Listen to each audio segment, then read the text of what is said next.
So guys, weight loss for the week has gone pretty well.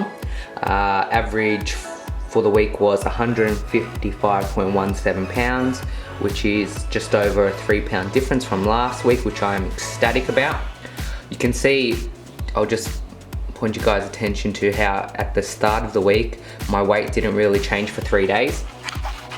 It kind of, just let me focus this because it's such a pain. So you guys saw how it kind of stayed at 156 pounds for the first 3 days, and the main reason for that, I think, was I was retaining water from my last refeed day, because I normally have my refeeds on Sundays, and so I thought I was retaining water from that, which turns out I was, because then you saw on that 4th day it dropped quickly.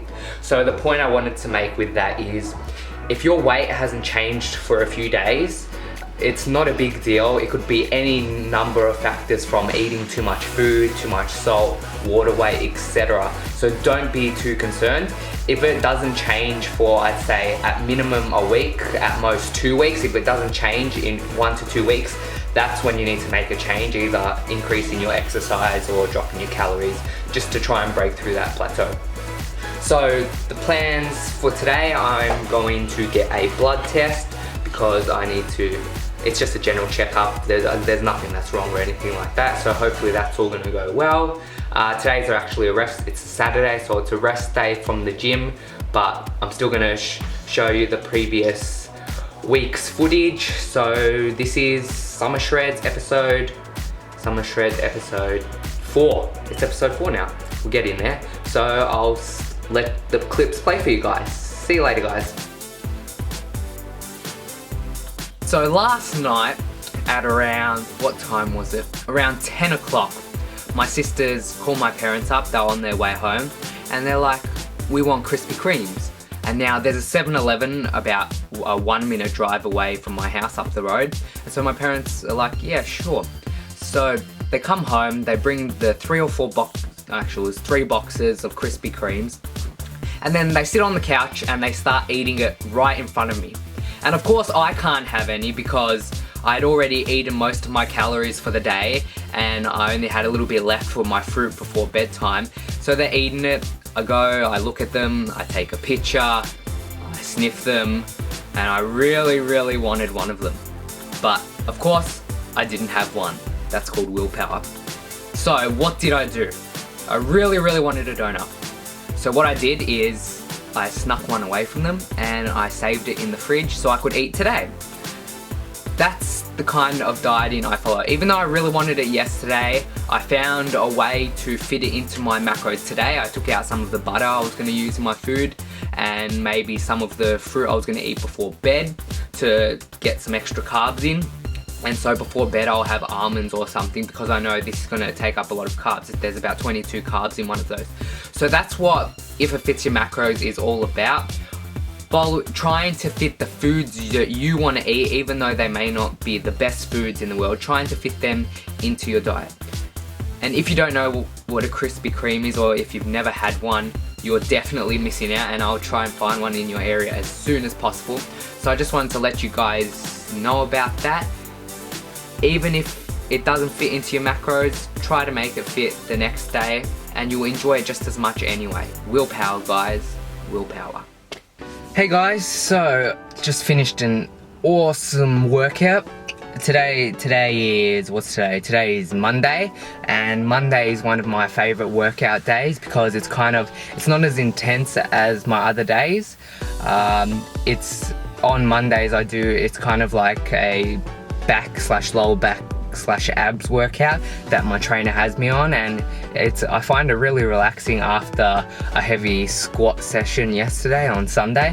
So I really do enjoy this workout, and I hope to continue this type of training. So what I kind of do is, as I said, I start off with some back exercise. So dumbbell pullovers with these.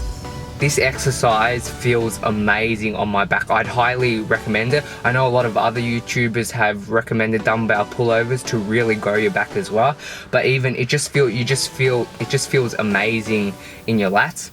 But one trick I did pick up is that you don't want to be when you're coming back up, you don't want to go directly, you'll see in the clip, you don't want to go directly, you don't want to, you don't want to lock out your arms at the top. You want to kind of just go to just at your forehead kind of, because if you do that full range of motion, it really starts to bring your chest into it, which is not what you want when you're trying to work your back. And so really trying to feel that squeeze on your lats. And I think it's just an amazing exercise. And then with the seated rows as well. Seated rows have always been one of my favorite back exercises as well. And then kind of for the abs, I've never done these before I started this type of workout with my trainer and my online coach, and planks, so front planks and side planks. They're really difficult for me. I didn't get any film clips of them because there were too many people around me, but I'll pop a few pictures up of what planks are. And so yeah, I really feel it in my core, and I think it's really helping me to strengthen it. But my definite favorite exercise that I've just discovered through this routine that I've never done before has definitely been good mornings. I feel it so much in my lower back and hamstrings, but in a good way, and it causes me no lower back pain whatsoever. So good mornings, I'm really trying to master them. I still have a little bit of a bend in my lower back due to my lower back issues, but I'm sure I'll work that out eventually. You don't need to go too heavy on them. They're just amazing, an amazing exercise. And of course I finish off with some cardio. But I'm really hungry now, so I'm gonna get going home and try to have something to eat. But first I have to go shopping, so that's gonna be fun. See you later, guys. Hey guys, so I thought it was time for some serious talk. Something I wanted to chat to you guys about.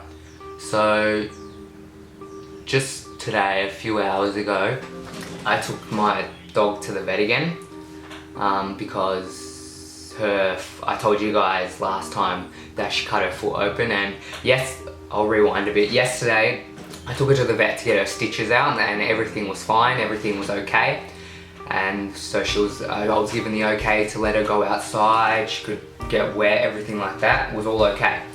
And then today I looked at her foot again and it had split open a bit more, so I took her back to the vet, and basically he said it didn't need stitches again most likely, but it could we'll know about in a week, and so I have to keep her inside and stuff like that again. But the point is, when I got home I was really angry and upset because I have to go this all over again. Like, keeping a big dog like her inside is a pain in the butt, and on top of expenses and stuff. Like the first time to get her stitched up, they have to be put to sleep, and that cost me $500 to get her put to sleep and get the stitches in. So it's quite expensive. And so I was just angry and upset about it again. And so I got home, I put her inside, and then I went back into the house to grab a drink of water, and there was like, my family of course still eats a lot of junk food, and so there was like chocolate and donuts and stuff on the table, and I was just so upset that I really wanted to just eat all that stuff. I've always been kind of an emotional eater. Every time I was upset or angry, I would eat, and I would kind of use food to make myself feel better. And so that was something I was really considering doing today. It wasn't because I was craving it, it wasn't because I wanted it, it was just a sucky day. And so I didn't binge out or anything like that. I didn't touch the chocolate or the donuts, thank God, because that would have really probably affected me. But the point is that I really wanted to, and I was using my emotions, and it kind of took me back to how I used to be, and I realized that I don't want to be like that anymore. And so luckily I have strong willpower, and I was able to resist that, and now I'm feeling better, and I'm really glad I didn't use food as a way to get my emotions out. So I just wanted to tell you guys about that. Most people put all the good part of their life on YouTube, and I don't want to do that. I want to be as transparent as possible. And so I was having a bad day, and so I thought I'd put it in this video just to let you guys know that having bad days is not abnormal. It's normal, everybody goes through it, and you just have to make sure you don't do something you'll regret. And so thanks for listening, and I'll see you guys in the next clip. So guys, that is going to conclude Summer Shreds episode 4, and so I hope you guys enjoyed the video, I thought I'd just give it a little outro for you guys. So if you enjoyed the video, please give it a like. Comment down below if you want to see anything else or if you want to know more about me. And don't forget to subscribe to my channel to see more content from me. Thanks guys, and I'll see you in the next video.